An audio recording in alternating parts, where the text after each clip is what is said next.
Evangelho de João, capítulo 1, versículo 1. Evangelho de João, capítulo 1, versículo também 1. Você que está em casa, é o Evangelho de João, tá? Não é 3ª João, nem 2º João, nem 1º João, é o Evangelho de João, que está depois de Lucas, capítulo 1, verso 1. Agora vamos ler só um pedacinho desse versículo, depois a gente vai comentando sobre ele. Diz assim a palavra de Deus em João 1:1, Yohanan, que é o seu nome, ele escreveu assim: no princípio era o verbo, no princípio era o verbo. Põe a sua mão assim no coração, diga: Pai, fale ao meu coração, edifica-me pela tua palavra, ajuda-me a colocá-la em prática, tira-me da teoria, Senhor, não quero encher minha cabeça de informações, eu quero encher a minha vida da tua presença. Por isso eu te peço que a tua palavra me alcance, porque quando ela me alcança, ela me edifica, ela me promove, ela me abençoa. Que a minha mente esteja atenta, o meu coração aberto. Fala, Senhor, quero ouvir a tua palavra, em nome de Jesus. Amém e amém. Desocupe suas mãos, você que está aqui, levanta ela assim um pouquinho. E para a palavra do nosso Deus, dê um aplauso para a Bíblia Sagrada, para a palavra de Deus. Bem forte este aplauso à palavra do nosso Deus, graças a Deus. Muita gente morreu, muito sangue foi derramado para esse livro chegar até nós e na nossa língua, em português. Aleluia, aleluia. Tem lugares do mundo que uma Bíblia é para 50 pessoas de uma vez, uma única Bíblia, 100 pessoas, uma única Bíblia. A gente, cada um aqui tem a sua, fora a tecnologia que nos propicia também a leitura da Bíblia. João escreveu o seu evangelho em grego. O Antigo Testamento foi escrito majoritariamente em hebraico. E o Novo Testamento foi escrito, na sua maior parte, em grego. Eu estive na Grécia há alguns anos e às vezes dormíamos em alto mar e acordávamos em algumas ilhas. E era impressionante que em uma dessas ilhas percebi que uma pessoa da Grécia que nos acompanhava, uma guia, cada palavra que falava, ela falava: essa palavra, a raiz dessa palavra é isso, ela significa tal coisa. Então, é muito interessante como que o grego é rico. É uma língua muito rica, é uma língua muito erudita, era uma língua dos intelectuais da época, era uma língua da filosofia, os maiores filósofos eram os filósofos gregos. E o Novo Testamento quase todo foi escrito em grego, não em hebraico, que é a chamada língua sagrada, mas em grego. E João, ele fez questão de ter no seu evangelho ir direto ao ponto, não tem genealogia, ele não vem contando história alguma, ele já vai direto ao assunto. Só tem 7 milagres no evangelho de João, é chamado livro dos 7 sinais. As coisas que acontecem em João são inéditas, elas não se repetem nos outros evangelhos.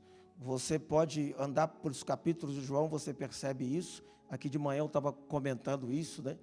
E não é o nosso assunto, não vou perder tempo com isso, mas eu estava aqui compartilhando, estava bem solto e conversando sobre João, e como é um evangelho rico em coisas que só tem ali, né? Por exemplo, a transformação da água em vinho no casamento de Caná da Galileia só tem em João 2. Jesus conversando com Nicodemo só tem em João 3. Jesus conversando com a mulher samaritana só tem em João 4. Mateus, Marcos e Lucas não escrevem sobre a mulher samaritana. A pessoa ali curada no tanque de Betesda só tem em João 5. A multiplicação dos pães que tem em João 6, tem em Mateus, tem em Marcos, tem em Lucas também. É o único texto ali que você vê que é sinódico, ele se repete mesmo nos 4 evangelhos, quer dizer, é idêntico. Mas tem coisas que são só daquele livro. Por exemplo, aquela conversa de Jesus com os irmãos, vai para Jerusalém, não vai, só tem João 7.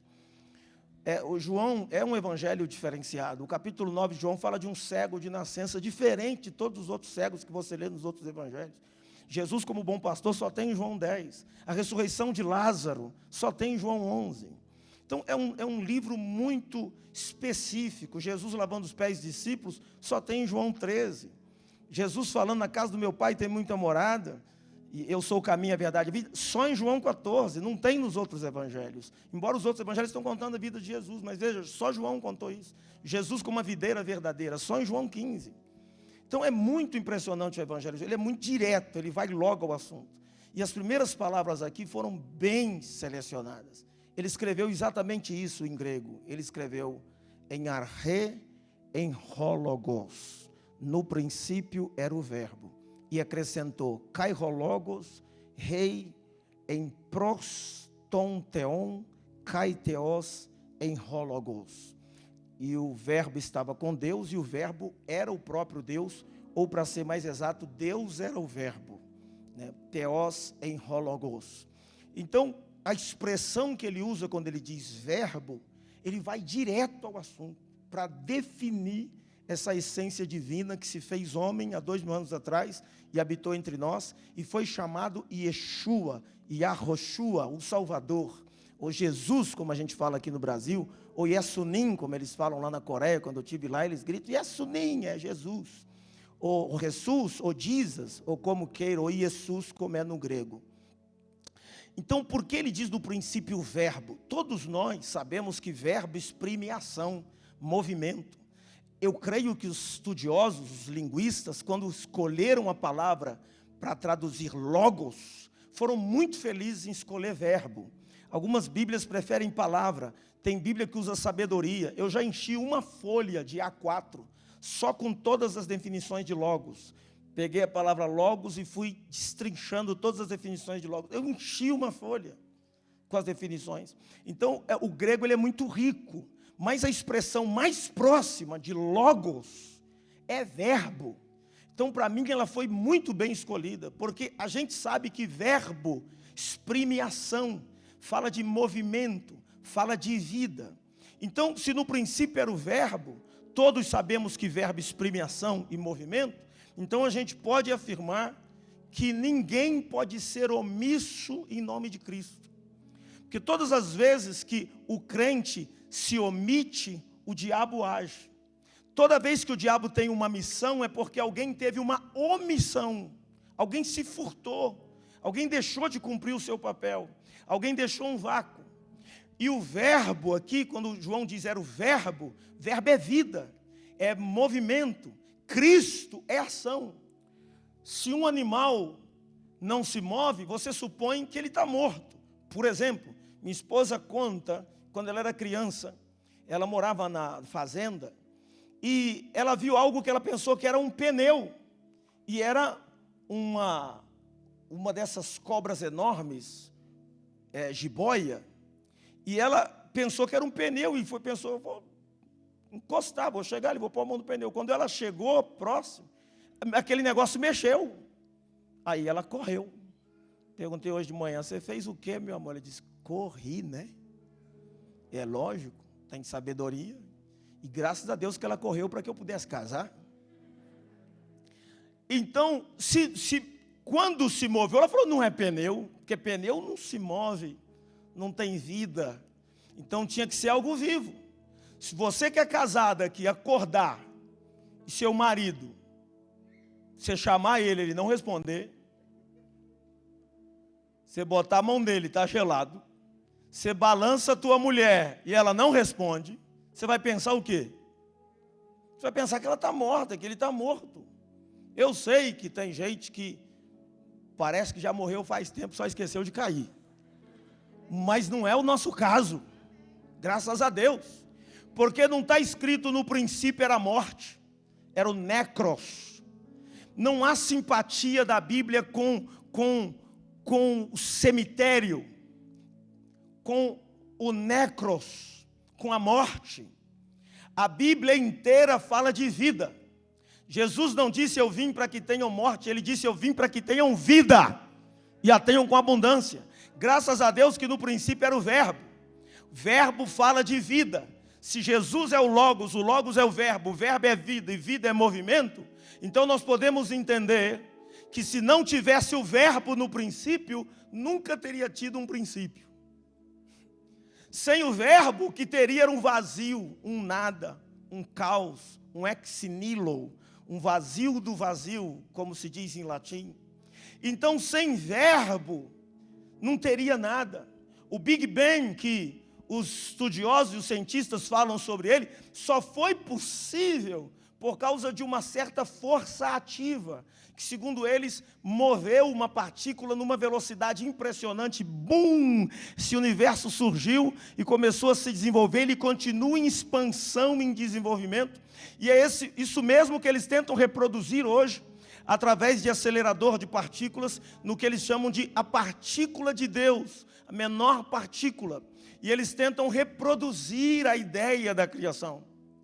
O mundo existe porque no verbo não há preguiça.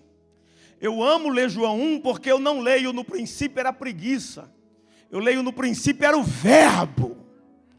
O verbo estava com Deus e o verbo era o próprio Deus. Ele estava no princípio com Deus e todas as coisas foram feitas, o verbo faz, foram feitas por ele e sem ele nada do que foi feito se fez. Nele estava a vida, e a vida era a luz dos homens. Aí João abre um parênteses a partir do verso 5 e diz, teve um homem enviado de Deus cujo nome era João, mas ele não era o verbo.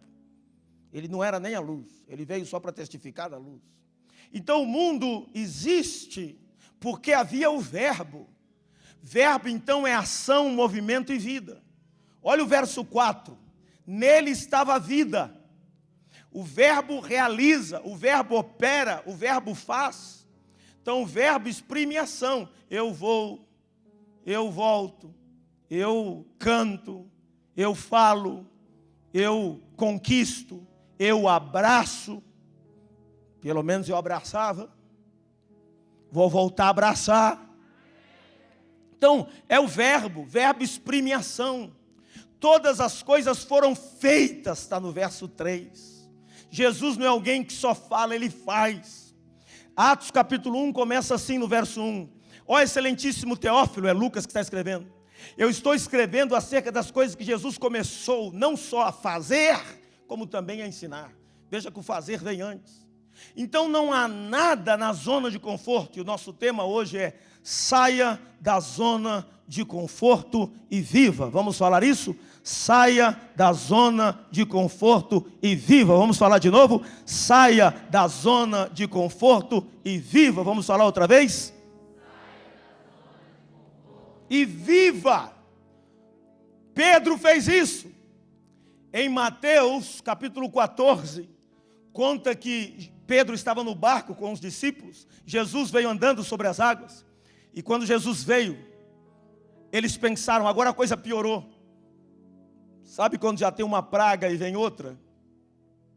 Sabe quando você acordou pela manhã e tinha notícia de gafanhoto querendo vir para o Brasil? Aí no outro dia você viu, não, os gafanhotos foram desviados pelo vento. Aí no outro dia, mas o vento arrancou os telhados. Sabe quando parece que a coisa não vai piorando? Ai, qual é a nova agora?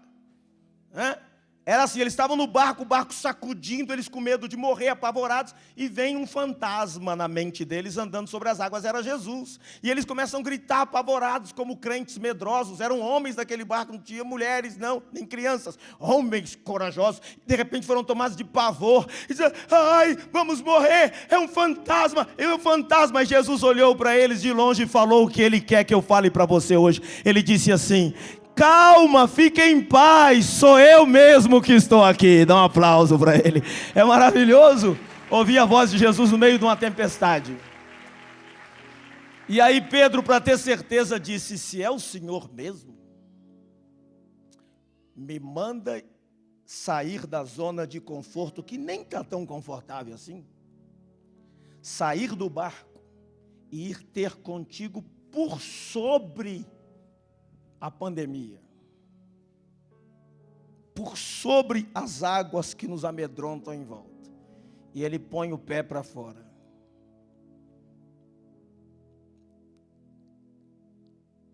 Põe o outro pé. E vai. Acho que a certa altura Pedro deve ter... estou surfando.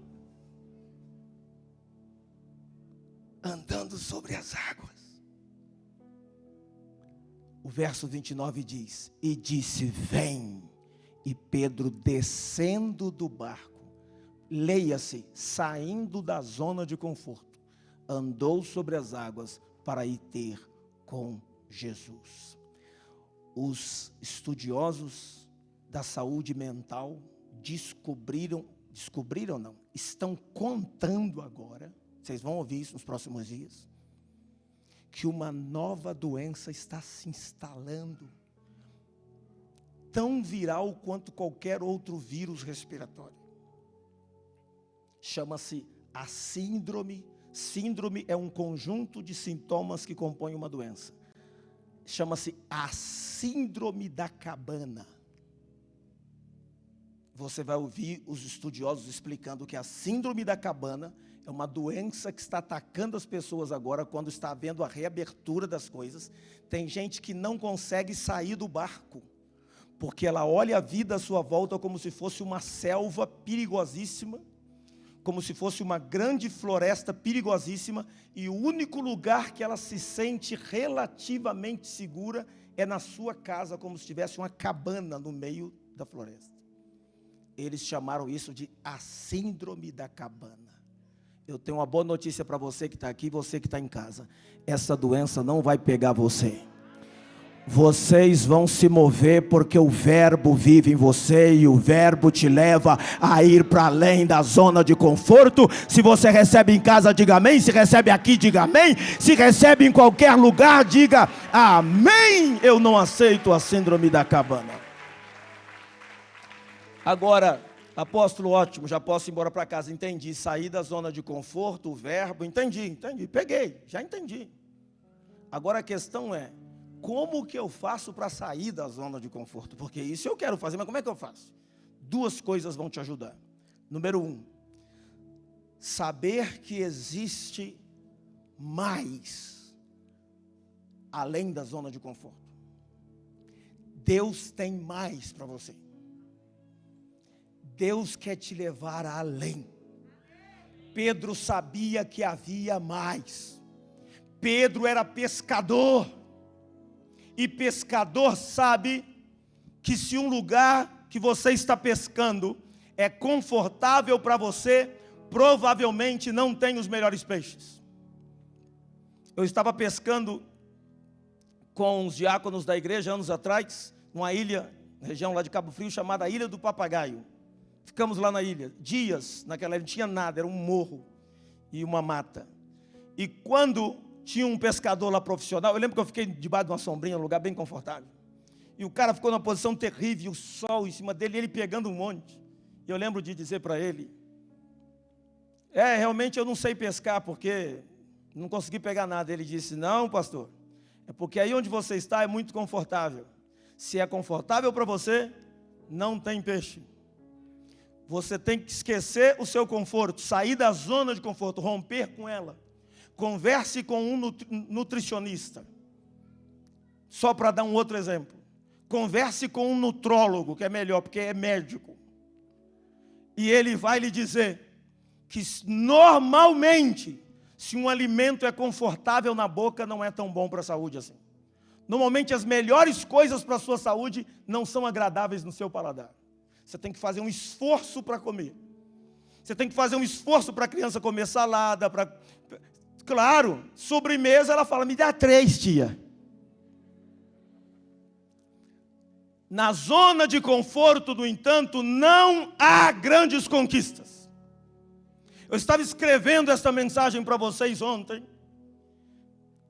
E fui levado pelo Espírito a escrever que você não vai encontrar pessoas de êxito na zona de conforto. Você vai encontrar pessoas medianas, medíocres na zona de conforto. Mas pessoas de êxito não. Porque pessoas de êxito São pessoas que estudam enquanto outros se divertem. São pessoas que trabalham enquanto outros descansam. Pessoas de êxito são pessoas que se preparam enquanto outras se distraem. Ela aproveita a quarentena para rever o seu inglês, para aperfeiçoar o seu espanhol, para aprender como usar um aplicativo novo, como fazer negócio de uma maneira diferente, como ser um marido melhor, uma esposa melhor, um filho melhor. Ele aproveita cada oportunidade. Pessoas de êxito são pessoas que não ficam na zona de conforto. A mediocridade mora na zona de conforto. Se quiser saber onde é que é a casa da mediocridade, é na zona de conforto. As oportunidades são aproveitadas por quem está disposto a ir além da zona de conforto. Você está? Joabe se tornou líder do exército de Davi. Como? Porque era bonitinho? Não. Porque Davi falou assim, está em 1 Crônicas 11:6. Eu mandei esse texto para a nossa equipe, para eles projetarem para vocês. Ele disse assim: o primeiro que subir um monte e ferir os jebuseus será o chefe e comandante do meu exército. Então Joabe, filho de Zeruia, subiu primeiro e foi feito chefe. Então ele se tornou porque ele aproveitou a oportunidade. O melhor nem sempre é o mais fácil, e o mais fácil quase nunca é o melhor. A pessoa se acomoda no bom. O maior inimigo do excelente é o bom, porque a pessoa fica falando, não, tá bom, deixa assim mesmo, tá bom. O dente está mole, ele fala, tá bom. Com o tempo resolve, claro, vai cair. Tem gente que não quer namorar com a esposa com preguiça, tira a roupa. Tem mulher que diz, não, depois tem que arrumar a cama. Ah, não, tomar banho. Ah, não, vai estragar minha maquiagem. Preguiça, indisposição. E é assim que muita gente acaba por gostar do online. E para tirar essas pessoas do online, é uma loucura. Não tenho comorbidades. Qual que você tem? Eu espirro muito. Zona de conforto.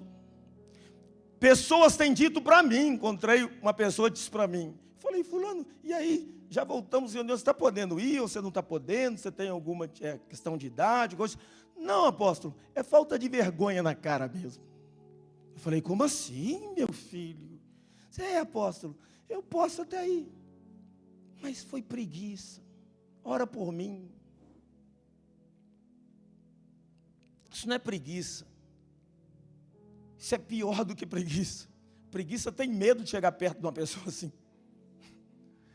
Então, nós não vamos, queridos, pode ficar triste comigo, nós não vamos ficar online para sempre.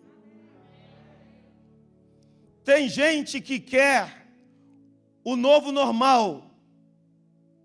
Mas eu tenho um discípulo chamado Robinho, que ele disse algo que eu escrevi aqui para vocês na hora que eu estava escrevendo essa mensagem. Ele disse assim para os discípulos dele, e ele está tomando atitudes em relação a isso. Ele disse, eu não quero o novo normal não, eu quero o novo de Deus. Esse ano de novidades, que já teve muitas novidades ruins, vai ter muita novidade boa nesse próximo semestre, e você tem que estar preparado para elas. Meu conselho é, saia da zona de conforto. Não, apóstolo, a gente tem que aceitar, agora é assim. Eu não penso que vai ser assim para sempre. Nós vamos nos abraçar.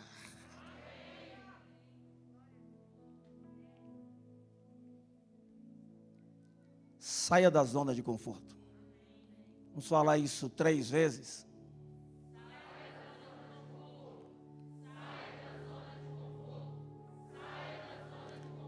Mas sabe para quem você está falando isso? Para você mesmo. Então põe a mão assim e fala para você mesmo. Fala.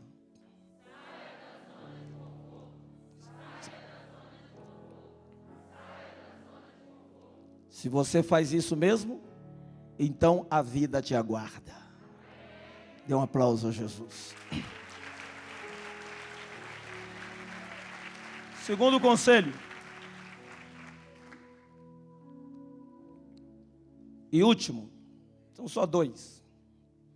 Tenha uma linguagem otimista.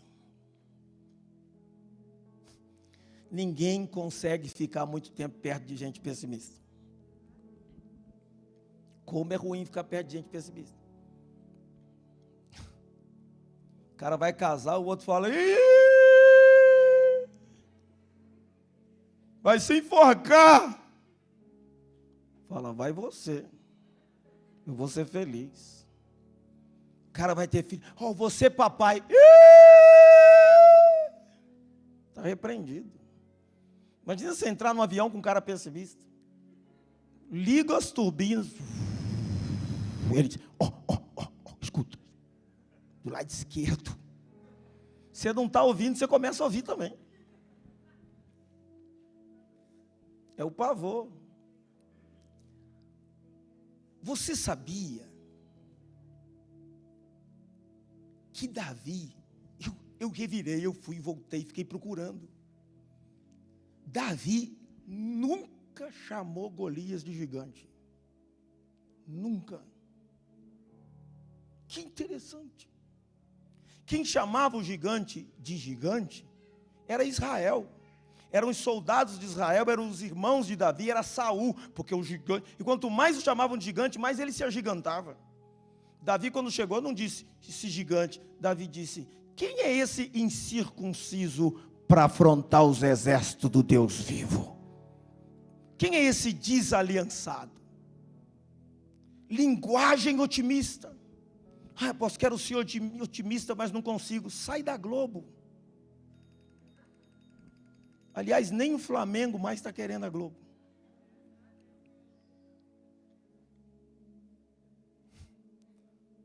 Não precisamos de alguém que nos diga que está ruim. A gente já percebeu. Já deu para notar que a coisa está difícil. E eu já li na Bíblia Sagrada que vão ter outras coisas nos próximos anos, décadas ou séculos, se esse planeta sobreviver. Já sei das coisas ruins. Nós precisamos de alguém que aponte possibilidades. Nós precisamos de pessoas que mostrem caminhos. Precisamos de alguém que veja opções. Está ruim, tá bom, ok, está ruim. E aí, o que é que pode ser feito? E eu tenho uma boa notícia para você. Eu tenho um amigo que mostra possibilidades, mostra caminhos, mostra opções. E ele veio para a reunião hoje, porque ele disse para mim, eu li o que ele escreveu: quando 2 ou 3 se reunirem no meu nome, disse ele, eu mesmo, o verbo, estarei aí no meio de vocês. Então ele está aqui para lhe mostrar que tem saída sim.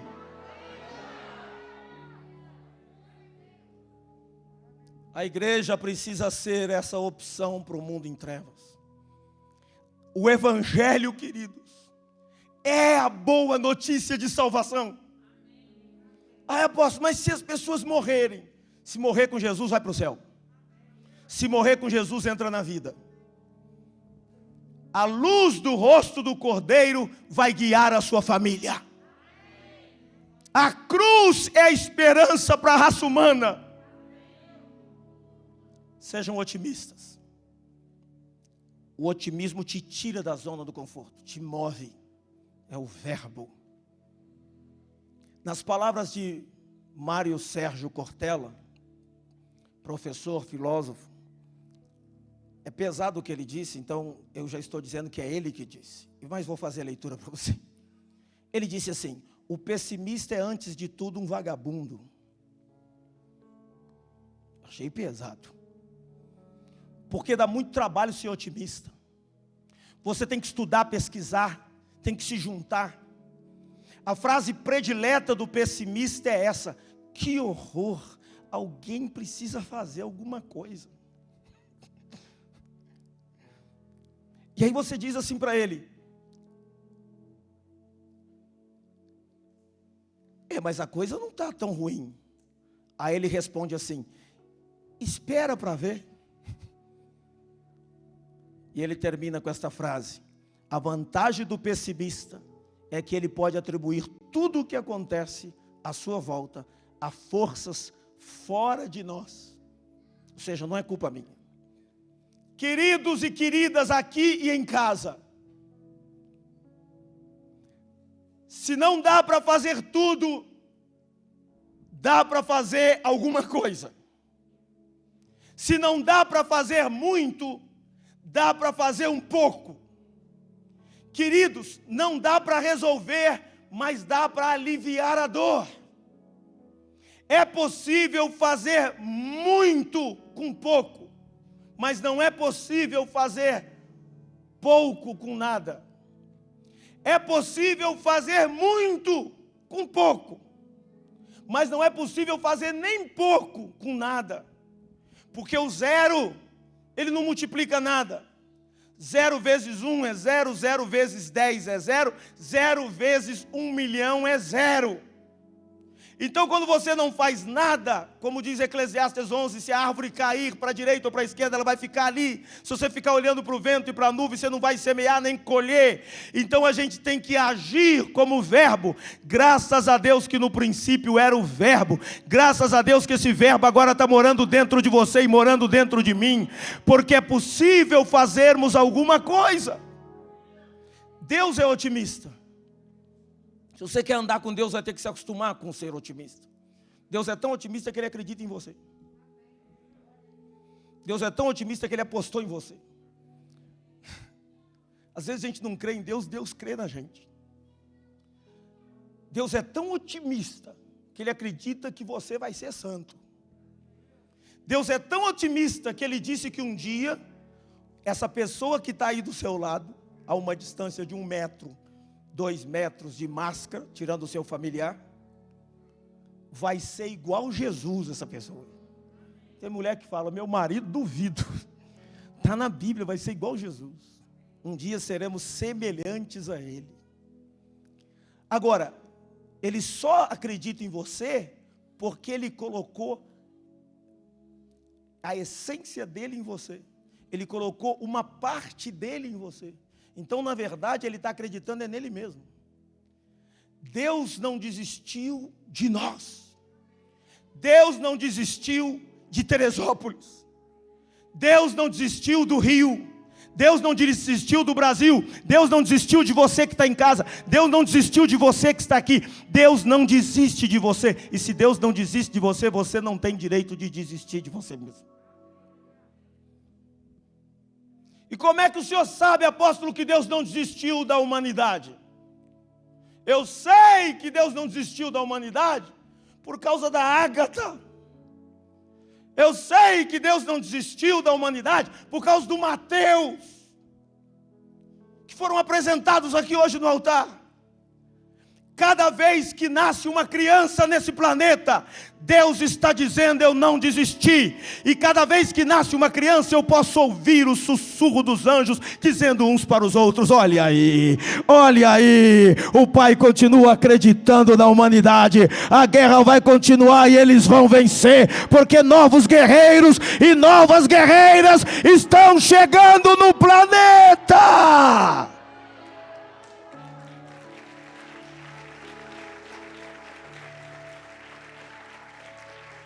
O hospital não é só um lugar de morte, é um lugar de vida. Notícia que chegou hoje fresquinha, não te contam isso, porque isso não vem de jornal. Mais de 1 milhão de pessoas no Brasil foram curadas do coronavírus. Saíram e venceram o vírus. Mais de 1 milhão de pessoas. Apóstolo, quer dizer que as pessoas não vão morrer mais não? Vão, claro. Sabe quantas pessoas morrem por dia sem coronavírus? 3.500 pessoas. Sem coronavírus. 3.500. Em 10 dias, 35 mil pessoas. 70 mil pessoas. Se você for dobrando o tempo, 20 dias e assim vai. Morre muita gente. Mais de 8 milhões morre de fome. Uma pessoa conversando com o dono de uma casa funerária, o dono da casa funerária disse para essa pessoa: tinham falado para mim que eu ia ficar rico, até agora eu estou quebrando. Eu tenho uma notícia para você. No princípio era o Verbo estava com Deus, o Verbo era Deus, e hoje o Verbo está com você, e o Verbo continua sendo Deus. Dê um aplauso para o Verbo bem forte. É uma excelente notícia.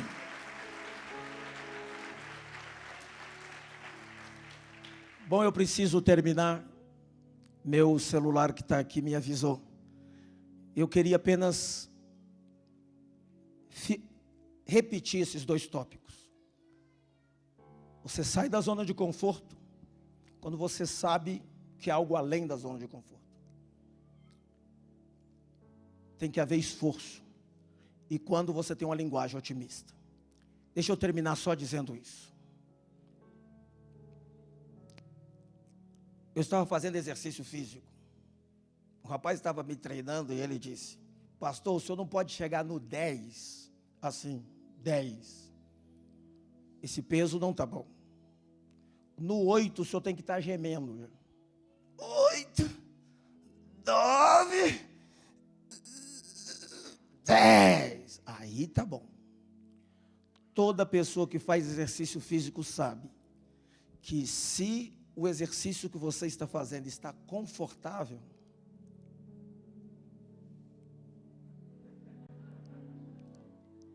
não está tendo efeito nos seus músculos. Quer vida? Quer o melhor? Saia da zona do conforto. Deixa para amanhã, não. Saia hoje, em nome de Jesus. Vamos sair da zona de conforto, ficando em pé no nosso lugar.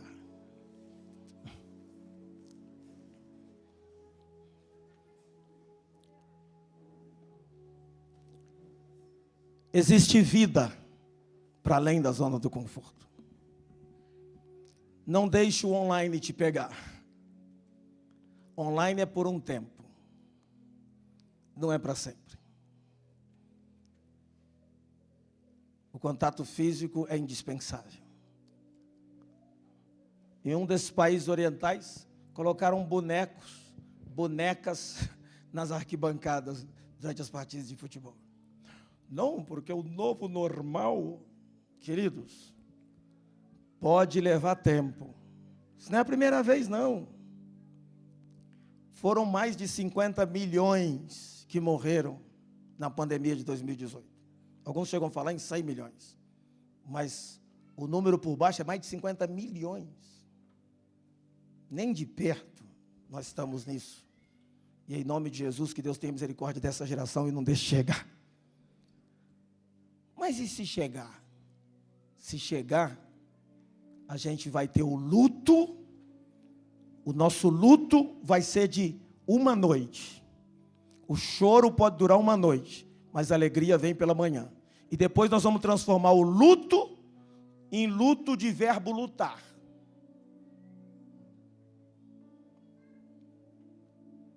É verbo. Eu luto, tu lutas, ele luta, nós lutamos. Vós lutais. Eles lutaram. E nós vencemos. Então, luto de lutar. Não luto de se resignar. Força, coragem. Você vai conseguir. A síndrome da cabana não vai pegar nenhum parente seu. O shalom de Deus será na sua casa, a plenitude de Deus. Vocês vão ser um povo diferenciado, uma família diferenciada. Vamos orar? Ponha sua mão assim no coração, diga: Pai, obrigado por ter enviado o Verbo, porque o Verbo se fez carne e habitou entre nós, e vimos a sua glória, glória do unigênito do Pai, cheio de graça, cheio de verdade. E hoje eu te peço que esse Verbo seja a salvação da minha vida e da minha família. Perdoa os meus pecados, Senhor. Escreve o meu nome no livro da vida. A tua palavra diz: no princípio era o Verbo. Então, Senhor, sempre que o Verbo está, tem um novo princípio. Senhor, eu declaro um novo princípio em minha vida, a cada segunda-feira, a cada amanhecer, um novo princípio. E hoje eu vou iniciar uma nova etapa de vitória, de felicidade, de realização, dentro da minha casa. Diga forte: tristeza do inferno, vai para o teu lugar. Tristeza do inferno, vai para o inferno, em nome de Jesus.